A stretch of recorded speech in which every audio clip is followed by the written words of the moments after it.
Hello and welcome everyone.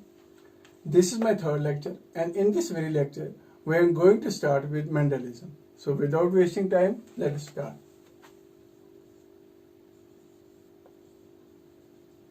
Mendel का पूरा नाम जो है वो G.J. मेंडल था, यानी ग्रेगर जोहन मेंडल.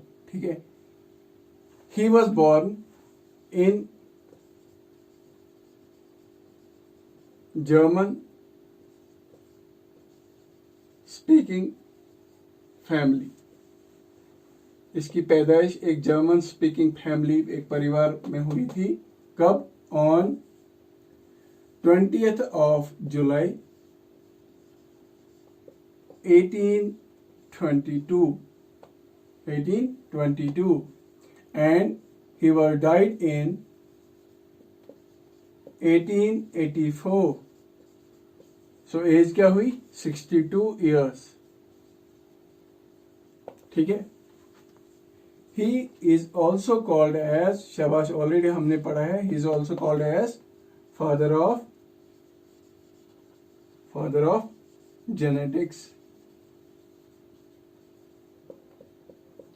एक और पॉइंट है, जो मेंडल का जितना भी कंट्रीब्यूशन था, उन्होंने अपना कंट्रीब्यूशन मेजॉरिटी एक प्लांट पे किया जिसका नाम था, जिसको हम बोलते हैं गार्डन पी, और जिसका बॉटनिकल नाम है पाइसम सटाइवम.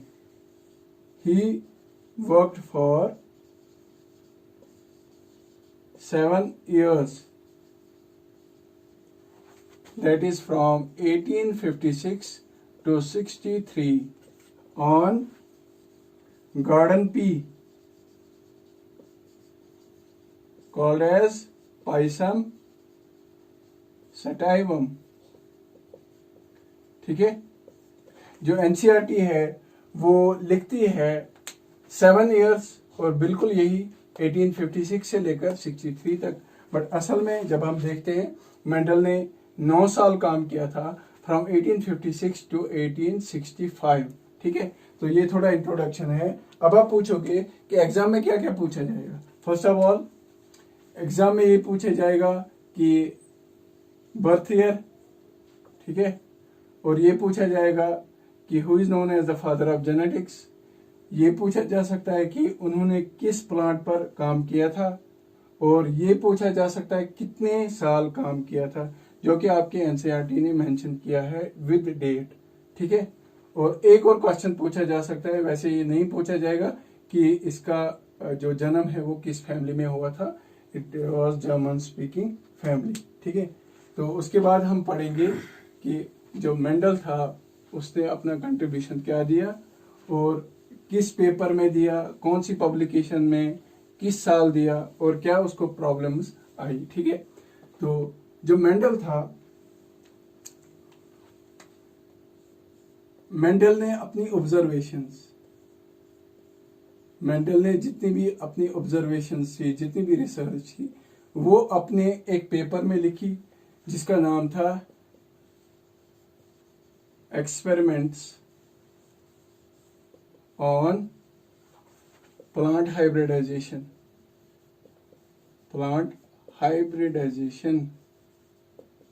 ठीक है. ये उसके अपने पेपर का नाम था. लेकिन इस पेपर को किस में पब्लिश किया गया, जो उस टाइम का मैगजीन था, उसका नाम क्या था? उसका नाम था annual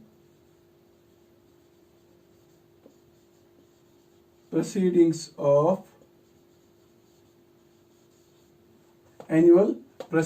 of natural history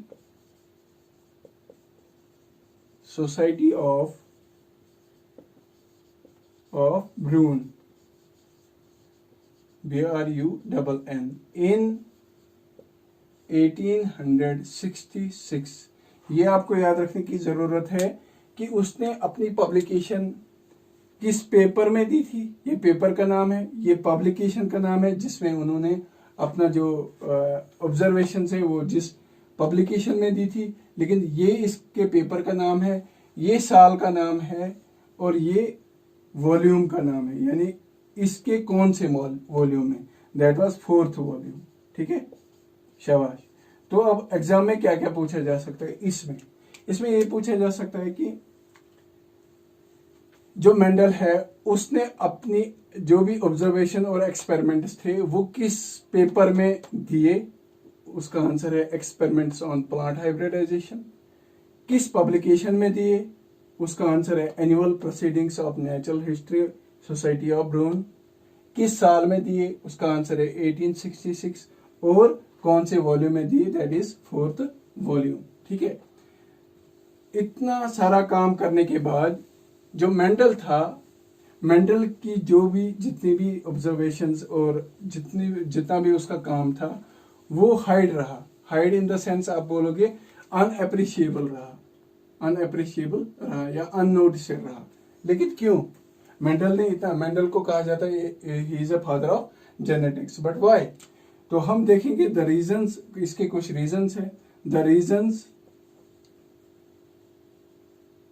reasons किसके लिए?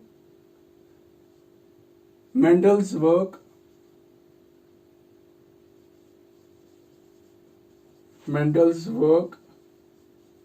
remain unnoticed or unappreciable.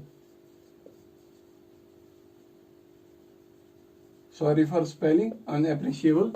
Mendel's work remain unnoticed or unappreciable because of following reasons. Because में हम पहला लिखेंगे, ठीक है।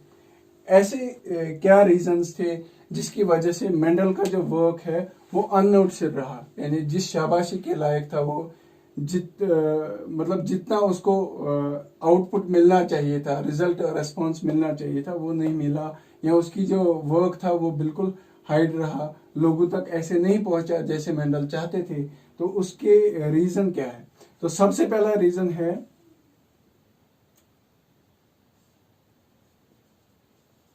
lack of aggressiveness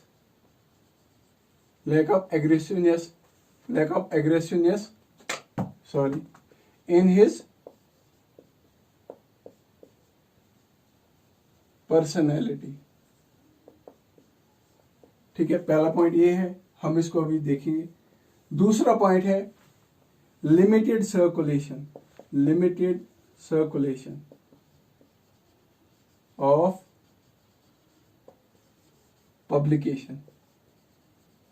पब्लिकेशन का नाम दे सकते हैं, वो ऑलरेडी हमने पढ़ा कि एनुअल प्रोसीडिंग्स वगैरह, ठीक है।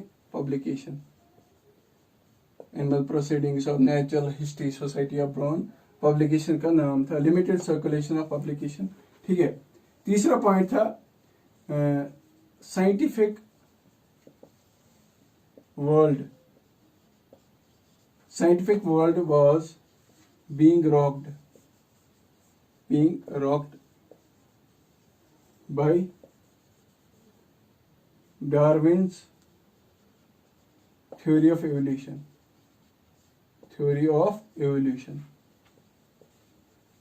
ठीक है।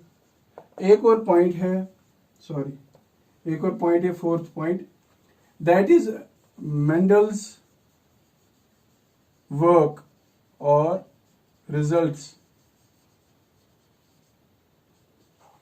और प्रिंसिपल्स on heredity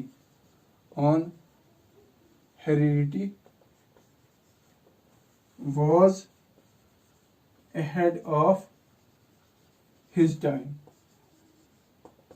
ठीक है।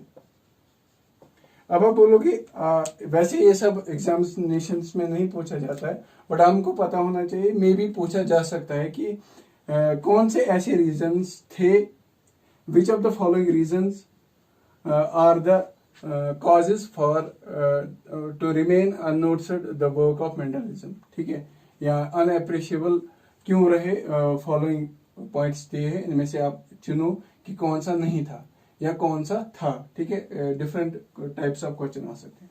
अब हम इनको एक एक करके समझेंगे। जैसे lack of aggressiveness in his personality, जो मेंडल थे वो शांत मिजाज के इंसान थे।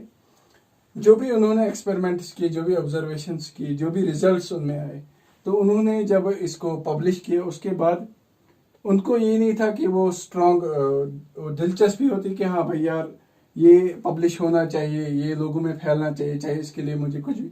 वो शांत मिजाज के थे, वो ज़्यादा वो गुस्से वाले नहीं थे, तो उन्होंने उनको ज़्यादा वो कुछ और नहीं लगा। उन्होंने सोचा चलो नहीं मतलब नोटिस हुआ या नहीं ऐसा फैला गया तो कोई बात नहीं। तो वो लैक ऑफ एग्रेसिवनेस थी उनमें से, ठीक है। तो उसके बाद लिमिटेड सर्कुलेशन ऑफ पब्लिकेशन, ये मेन पॉइंट है। यानी जिस पब्लिकेशन में पहला हम रब करते हैं, जिस पब्लिकेशन में मेंडल ने अपना वर्क दिया, ठीक है। फॉर एग्जांपल मैं आपको समझाता हूँ, अगर मैं कोई एडवर्टीजमेंट करता हूँ, मैं चाहता हूँ कि जो मेरा कोई भी प्रोडक्ट, फॉर एग्जांपल मैं कोई इंडस्ट्री चलाता हूँ, उसमें मैं मैन्युफैक्चर ऑफ गुड्स कर रहा हूँ। मैं चाहता हूँ कि मेरे जो गुड्स है वो पूरी दुनिया, पूरे इंडिया में पहुंच जाए, ठीक है। तो मेरे को क्या करना होगा, मेरे को जो मेरा एडवर्टाइजमेंट है वो ऐसे मैगजीन न्यूज़पेपर में देना होगा जो बहुत सारे लोगों तक पहुंचता है, ठीक है। जो ये था जो पेपर था मेंडल का जिसमें इसने अपना वर्क दिया था, उसको पब्लिश किया गया एक लोकल, जिसका नाम वो आपने देखा annual proceedings of history of society वगैरह। तो वो बहुत सारे लोगों तक नहीं पहुंचा, वो कम लोगों तक पहुंचा, जिसकी वजह से इसका जो वर्क था वो अननोटिस रहा। ये एक काज है। तो लिमिटेड सर्कुलेशन ऑफ पब्लिकेशन, ठीक है, हम इसको भी रब करेंगे। उसके बाद तीसरा पॉइंट है scientific world was being rocked by Darwin's theory of evolution. उस टाइम में जो लोग थे वो मुतासिर हुए थे, वो इम्प्रेस हुए थे, वो फैन हो गए थे किसके, डार्विन्स के, क्योंकि उसने थ्योरी ऑफ एवोल्यूशन दी थी। उन दिनों डार्विन बहुत कमाल के थे और वो बिल्कुल जोर शोर से उनका दबदबा चल रहा था। तो जो मेंडल था, इसको साइंटिस्ट ने ये सोचा कि हम इसकी क्या बात मानेंगे, इसको क्या बायोलॉजी की बात। असल में मेंडल जो था वो he was also a mathematician. तो उन्होंने ये सोचा कि एक मैथमेटिशियन हमें बायोलॉजिकल फिनोमेना क्या समझाएगा, तो उन्होंने उसको लाइटली लिया और लोगों तक उसका जो मैसेज है वो अच्छी तरह नहीं पहुंचा। तो तीसरा भी हम रब करते हैं, ठीक है। उसके बाद चौथा पॉइंट है Mendel's work on heredity was ahead of his time.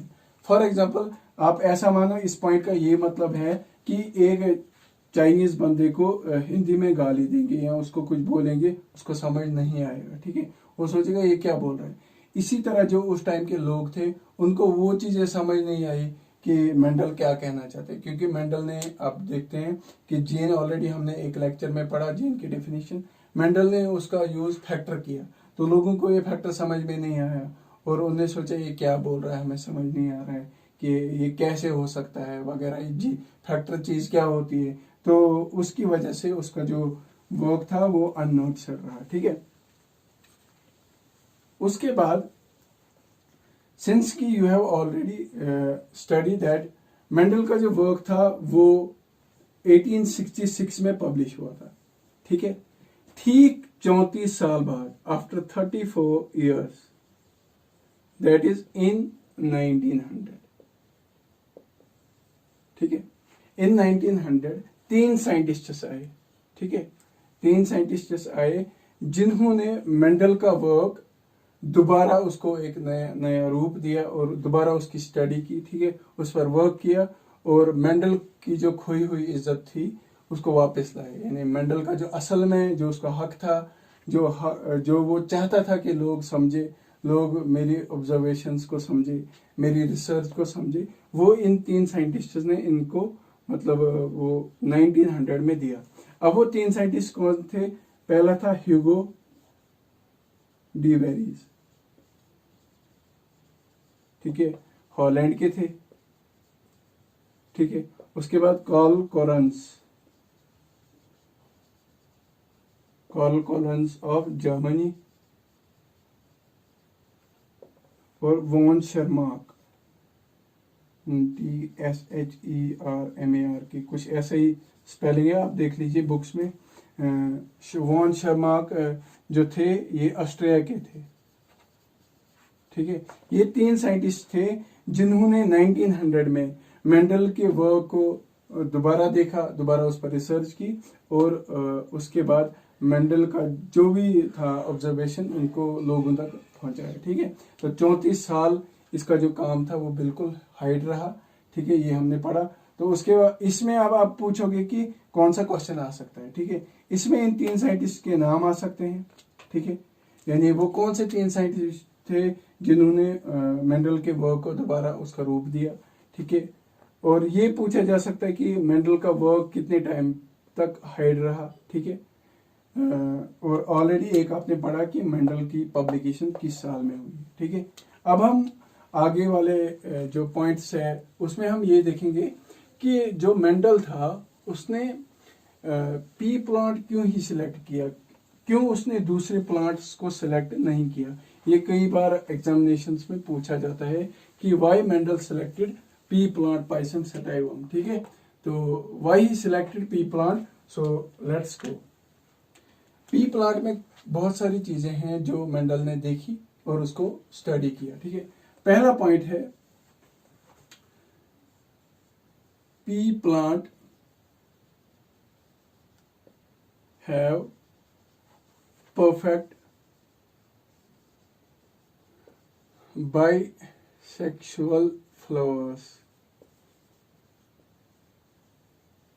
ठीक है, ये पहला पॉइंट है।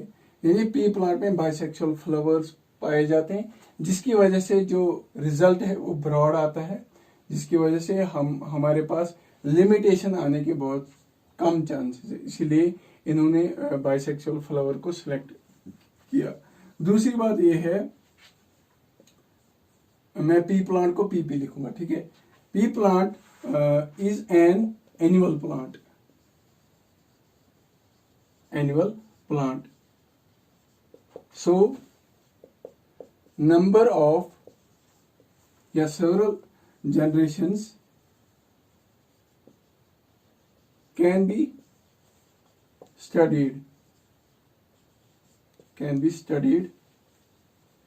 in a very less period of time।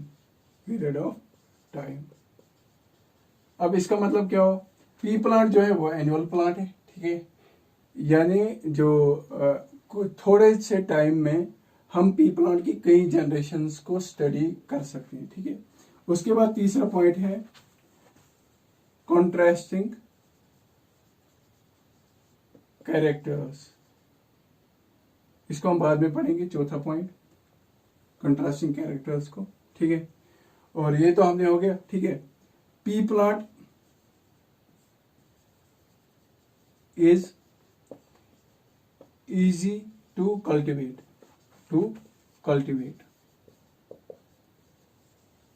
ठीक है।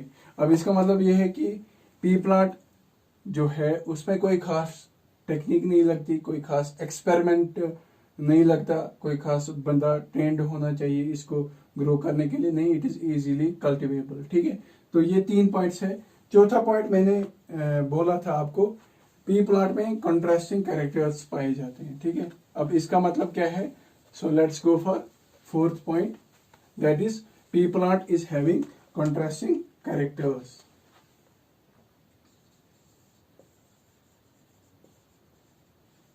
कंट्रास्टिंग कैरेक्टर्स, पी प्लांट्स में कंट्रास्टिंग कैरेक्टर्स पाए जाते हैं। कैरेक्टर्स तो हमने पता है ऑलरेडी, आपने दूसरे लेक्चर में मैंने कैरेक्टर डिस्कस किया हुआ है, अगर आपने वो नहीं देखा है तो वो उसमें मैंने different terminologies related to genetics discuss की है, वो आप देख लीजिए, और डिस्क्रिप्शन में लिंक दी हुई है उसकी। तो दिस इज कंट्रास्टिंग कैरेक्टर्स। अगर मैं आपको बोलूंगा फॉर एग्जांपल, इसको समझने के लिए, ये छोटा है, ये उससे छोटा है, ये इससे छोटा है, ये इससे छोटा है, और ये सबसे छोटा है, ठीक है। अगर मैं ये पी प्लांट का एक ग्रुप लूं, ठीक है, आप कंफ्यूज हो जाएंगे कि इसमें कौन किससे बड़ा कितना है, ठीक है। इसके बावजूद अगर मैं आपको बोलूंगा ये बड़ा टी है, ये स्मॉल टी है, आपको कंफ्यूजन किस में ज्यादा होगा, कंफ्यूजन ऊपर वाले में होगा, ठीक है। अगर मैं बोलूंगा this is tall and this is short, so these are easily distinguishable, यानी इनको हम डिफरेंस कर सकते हैं, इनको डिफरेंस करना मुश्किल है, तो इनको हम बोलते हैं कंट्रास्टिंग कैरेक्टर्स। कंट्रास्टिंग कैरेक्टर्स वो कैरेक्टर्स होते हैं जिसमें, शाबाश, जिसमें हम इजीली डिफरेंस कर सकते हैं। अब ये पूछा जा सकता है एग्जाम में कि मेंडल ने कितने कंट्रास्टिंग कैरेक्टर्स जो पी प्लॉट में थे वो कौन कौन से सिलेक्ट किए। इसका आंसर है 7 कंट्रास्टिंग कैरेक्टर्स। ठीक है, अब ये पूछा जा सकता है क्वेश्चन में कि which of the following are not contrasting characters of pisum sativum which were taken by Mendel या which were taken in Mendelism. इसमें जो कंट्रास्टिंग कैरेक्टर्स है, पहला है सीड कलर। ठीक है, दूसरा मेंडल ने लिया सीड शेप, तीसरा पॉड कलर, शाबाश पॉड कलर, चौथा इसने लिया पॉड शेप,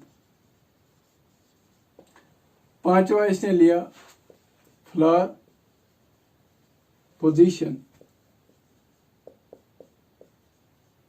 ठीक है, छठा इसने लिया स्टेम हाइट। ठीक है, सातवां इसने लिया फ्लावर कलर।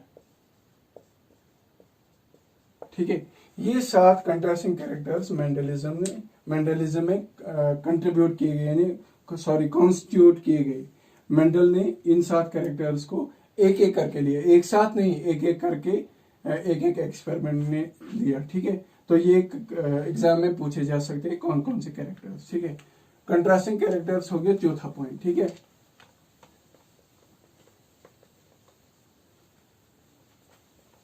अब पांचवा पॉइंट है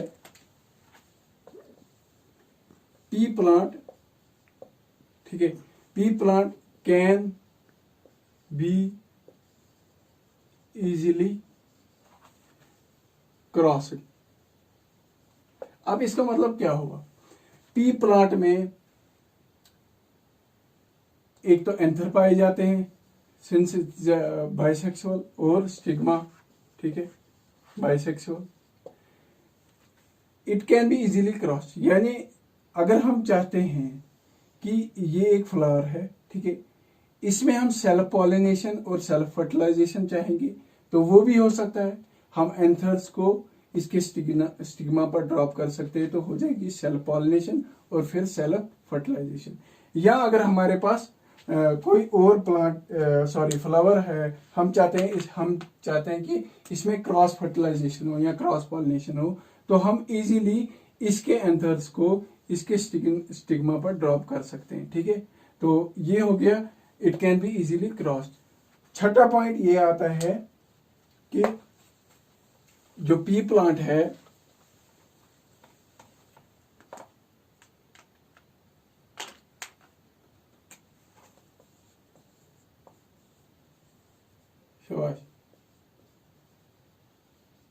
पी प्लांट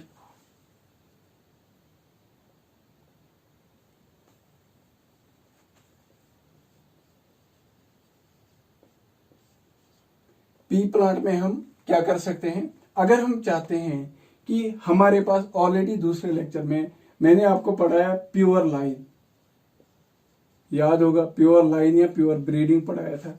ठीक है, प्योर ब्रीडिंग, इसका मतलब आपने उसमें मैंने आपको बताया है अगर हम चाहते हैं पी प्लांट में प्योर लाइन चाहते हैं तो हम क्या करेंगे, हम करेंगे self pollination.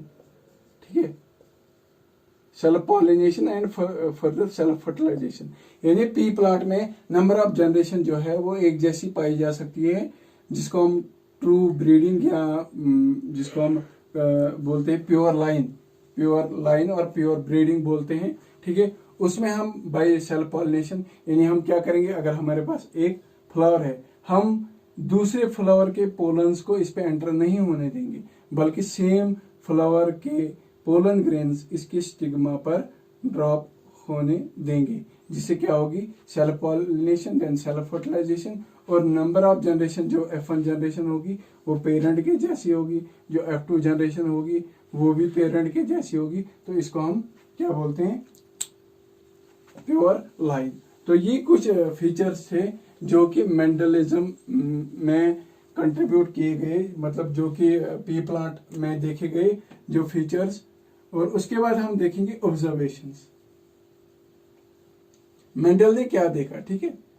For example observation को समझने के लिए मैं एक कैरेक्टर लेता हूं जो कि आम हम लेते हैं height of plant, height of stem या height of plant, height of stem, ठीक है, जिसको हम कैपिटल टी टॉल यानी जो डोमिनेंट है और स्मॉल टी रिसेसिव से दिखाते हैं, ठीक है, ड्वार्फ। मेंडल ने क्या किया, उसने एक टॉल, जरूरी नहीं उसने टॉल और शॉर्ट को किया, उसने कोई और कैरेक्टर भी लिया, सातों में से एक एक करके सारे लिए, लेकिन रिजल्ट जो है वो ऑब्जर्वेशन जो है वो सबकी सेम आ गई, ठीक है। अब उसने क्या किया, उसने एक टॉल प्लांट को क्रॉस किया ड्वार्फ से, ठीक है, जो कि हम चकर बोर्ड मेथड से दिखाते हैं, पुनेट स्क्वायर से, T T and small T. इसको जब हम देखेंगे, ये कैपिटल टी, यहाँ से स्मॉल टी, ऊपर से कैपिटल टी, यहाँ से स्मॉल टी, सारे capital T small T, capital T small T आएंगे, यानी इन F1 जनरेशन, यानी F1 जनरेशन इसको कहेंगे, जो यहाँ पर इंडिविजुअल आएंगे पेरेंट को क्रॉस करने से, इसको पेरेंट जनरेशन बोलते हैं। ऑलरेडी हमने डिस्कस किया पिछले लेक्चर में। तो यहाँ पर क्या आएंगे, 4 इंटू टी एंड टी, यही आएगा रिजल्ट, यानी 4 ऐसे आएंगे, कैपिटल टी और small T, capital T small T, capital T small T, capital T small T, 4 ऐसे इंडिविजुअल आएंगे। मेंडल ने क्या देखा कि अगर हम एक टॉल प्लांट को शॉर्ट प्लांट से क्रॉस करते हैं, हम F1 जनरेशन में एक जैसे इंडिविजुअल पाते हैं, ठीक है। तो एक जैसे इंडिविजुअल, जैसे पिछले लेक्चर में जीनोटाइप फिनोटाइप मैंने पढ़ाया था, वो आप अगर नहीं देखा है वो आप देख लीजिए। जो इसका फिनोटाइप है, फिनोटाइप क्या है, इट इज टॉल प्लांट, ठीक है। तो उसने क्या देखा कि F1 जनरेशन में टॉल प्लांट आए सारे, ठीक है। फिर जब F1 जनरेशन के इंडिविजुअल को सेल्फिंग की जाती है, सेल्फिंग बोलते हैं जब हम F1 के इंडिविजुअल्स को क्रॉस आपस में करते हैं, यानी T and tea was cross with capital T and small T. हम यहाँ पर देखेंगे, शाबाश, हम यहाँ पर देखेंगे capital T small T, capital T small T, यहाँ पर क्या आएगा, capital T capital T, capital T small T, capital T small T and small T small T. यहाँ पर उसने एक अजीब चीज देखी, उसने देखा कि यहाँ पर फिनोटिपिकली 2 टाइप के इंडिविजुअल पाए जाते हैं, वो टॉल एंड ड्वार्फ। वो हैरान हो गया, कहा कि जब मैंने पहले पेरेंट जनरेशन को क्रॉस किया, मैंने देखा F1 जनरेशन में सिर्फ टॉल इंडिविजुअल आए, सिर्फ टॉल इंडिविजुअल आए, लेकिन F2 में ड्वार्फ भी निकल आया, यानी जो F1 जनरेशन में छुपा हुआ था वो भी निकल आया, ठीक है। तो उसने क्या बोला, उसने बोला कि जो कैरेक्टर F1 जनरेशन में शो होता है, यानी टॉलनेस, फॉर एग्जांपल यहाँ पर हमने हाइट ऑफ स्टेम ली, जो कैरेक्टर F1 जनरेशन में खुद को एक्सप्रेस करता है उसको क्या बोला गया, डोमिनेंट, शाबाश, डोमिनेंट। जो खुद को नहीं कर पाता है, जो F2 जनरेशन में खुद को एक्सप्रेस करता है, दैट इज ड्वार्फ, उसको क्या बोलते हैं, रिसेसिव, ठीक है। इतना ही नहीं, मेंडल ने बोला कि F1 जनरेशन में जो इंडिविजुअल है उनका जो फिनोटिपिक रेशियो है वो 3:1 है, सॉरी वो 4 है, सॉरी 4:0, ठीक है। लेकिन जो F2 में है वो 3:1 है। अब आप बोलोगे ये क्या है, मैंने आपको बोला कि F1 जनरेशन में सारे इंडिविजुअल जो थे वो टॉल पाए गए, it means 4 tall and no dwarf, यानी 4 डोमिनेंट है और 0 रिसेसिव है, सभी टॉल है, ठीक है, जो आपने देखा यहाँ पर इससे पहले वाले क्रॉस में। अब फिर हमने क्या किया, F1 के जो इंडिविजुअल है इनको सेल्फिंग की, सेल्फिंग करते समय हमारे पास 2 टाइप के इंडिविजुअल आए, that is tall and dwarf. उसने बोला ये किस रेशियो में आते हैं, 3:1। ये आपको पता है ये कौन सा रेशियो है, पिछले लेक्चर में मैंने बोला था ये फिनोटिपिक रेशियो है, ठीक है। फिनोटिपिक रेशियो उसने क्या देखा, आप देखो, ये क्या है, टॉल, ये क्या है, टॉल, ये भी क्या है, टॉल, सिर्फ ये वाला क्या है, शॉर्ट, ड्वार्फ जिसको बोलते हैं। उसने बोला 3 टॉल, सो 3:1, 1 मीन्स 1 ड्वार्फ। लेकिन अगर हम देखेंगे इसका जीनोटिपिक रेशियो क्या है, यानी जेनेटिकली अगर हम ये देखेंगे इसका जीनोटिपिक रेशियो क्या है, तो वो आता है शाबाश 1:2:1, दैट इज 1:2:1। अब आप बोलोगे ये तो हमें समझ आया, ये नहीं आया, ठीक है। इसका मतलब देखो क्या है, ये कैपिटल टी है, ये कैपिटल टी है, यानी ये प्योर टॉल है, इसमें दोनों जो अलील है वो डोमिनेंट है, दैट इज 1।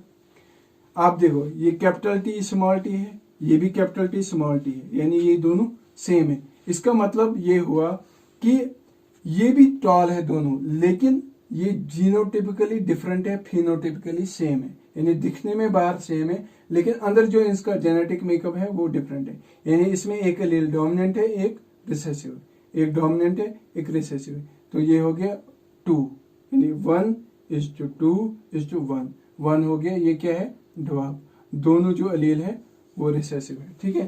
तो आज के लेक्चर में इतना ही। तो होप कि आपको लेक्चर पसंद आ गया होगा। अगर आपको पसंद आ गया, अगर आप चाहते हैं कि मैं और वीडियो अपलोड करूं, तो please do subscribe my channel और थैंक यू फॉर वॉचिंग।